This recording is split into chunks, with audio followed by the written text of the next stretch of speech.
nggak pernah tahu tuh kalau orang ini terlibat. Tapi Allah buka satu-satu. Yang kita nggak tahu jadi tahu, saudara. Dalam bentuk apa? Dalam bentuk dejavu. Dalam bentuk dejavu artinya dalam bentuk suatu peristiwa yang hampir mirip, hampir serupa ya kawan.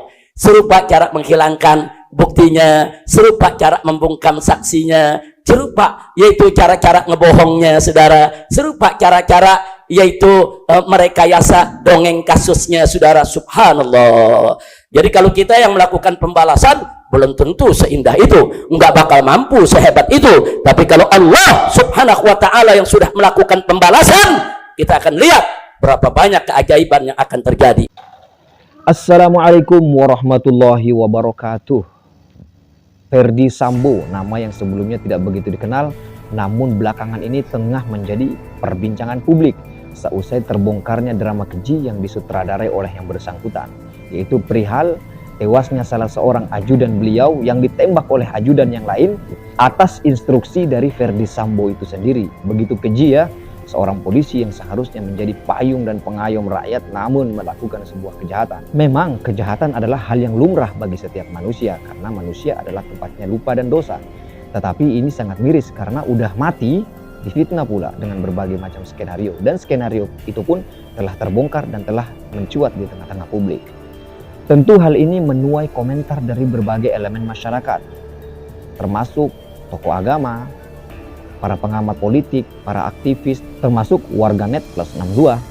Mereka banyak yang mengaitkan peristiwa yang terjadi di kediaman Ferdy Sambo ini dengan peristiwa yang pernah terjadi di KM 50. Kita ketahui bersama ya bahwa peristiwa yang pernah terjadi di KM 50 ini ada sedikit kemiripan kisah dari hilangnya CCTV dan ya yang semisal dengannya. Kita tidak perlu ungkap karena khawatir bisa terjadi hal-hal yang tidak diinginkan.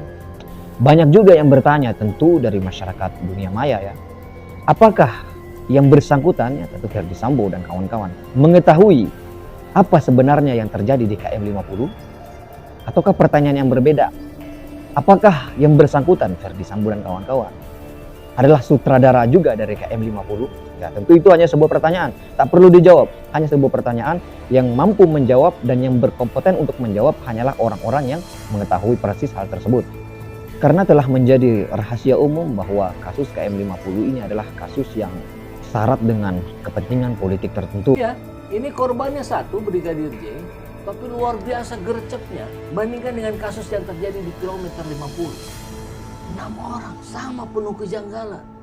Dan sampai hari ini kejanggalannya belum terungkap. Nah itu yang membedakan. Dan banyak pengamat yang mengatakan bahwa kasus KM 50 adalah kasus yang sama namun berbeda perlakuannya dengan kasus yang dialami oleh Brigadir J. Maksudnya sama dari segi kejadian yaitu mati, namun berbeda dari segi perlakuan, maksudnya dari segi penanganan hukumnya. Itu dari ungkapan para pengamat, bukan ungkapan saya. Ada yang mengatakan kasus KM 50 ini begitu terhalang oleh tembok yang sangat tinggi dan kabut yang begitu tebal sehingga sangat sulit untuk diungkap. Namun walaupun seperti itu, masyarakat yang merindukan keadilan sangat berharap agar pihak kepolisian mampu mengungkap hal-hal yang pernah terjadi di KM 50 beberapa tahun yang lalu. Meskipun hal tersebut telah diputus oleh pihak pengadilan. Melihat kasus yang menimpa Ferdy Sambo ini, saya jadi teringat terhadap sebuah ayat. Karena saya seorang aktivis agama, jadi saya selalu mengaitkannya dengan hal-hal yang berkaitan dengan keagamaan saya. Saya jadi teringat dengan salah satu firman Allah Subhanahu wa taala di dalam surah Ibrahim ayat 42 yang bunyinya, A'udzubillahi minasyaitonirrajim. Bismillahirrahmanirrahim. Wala tahsabannallaha ghafilan 'amma ya'malul zalimun. Innama yu'akhiruhum liyaumin tashkhasu fihi al-absar. Jangan kamu mengira bahwa Allah Subhanahu wa taala lengah terhadap perbuatan orang-orang zalim. Innama yu'akhiruhum liyaumin tashkhasu fihi al-absar. Sesungguhnya Allah mengakhirkan perbuatan orang-orang yang zalim, maksudnya azabnya, siksanya, balasannya sampai pada hari di mana mata-mata mereka terbelalak. Karena melihat begitu dahsyatnya, begitu hebatnya balasan Allah Subhanahu wa taala, begitu telitinya Allah Subhanahu wa taala dalam memantau segala gerak-gerik dan aktivitas mereka selama hidup di dunia. Jadi jangan kira Allah itu lupa, lalai dalam mengawasi perbuatan dan kejahatan orang-orang zalim. Tidak, selalu dalam pantauan Allah Subhanahu wa taala. Sengaja Allah Subhanahu wa taala akhirkan agar Allah Subhanahu wa taala melihat apakah mereka ini mau bertobat atau tidak. Kalau mereka tidak mau bertobat, ya sudah, dibiarkan terus-menerus seperti itu, nanti akan diberikan balasannya. Yang pertama, ketika dia sebelum mati, jelas akan diberikan balasan oleh Allah Subhanahu wa taala. Ya, banyak yang mengaitkan jangan-jangan Ferdi Sambo dan beberapa konco-konconya ini adalah bagian dari doa serta mubahalah keluarga KM50 dan berbagai macam spekulasi semisal lainnya. Kemudian setelah azab itu atau siksa itu diberikan di dunia, tentu ini hanya sebuah dugaan.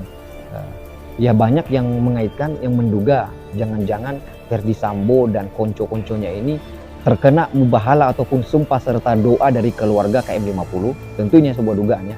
Lanjut ayatnya.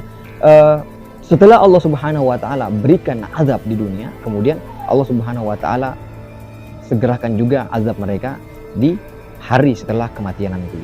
Ingat, manusia memiliki keinginan dan Allah memiliki keinginan. Manusia memiliki skenario, Allah memiliki skenario, dan yang akan terjadi adalah tetap skenario Allah Subhanahu wa taala. Ya, saya kira sekian dulu apa yang saya mau berikan. Barakallahu fikum. Assalamualaikum warahmatullahi wabarakatuh.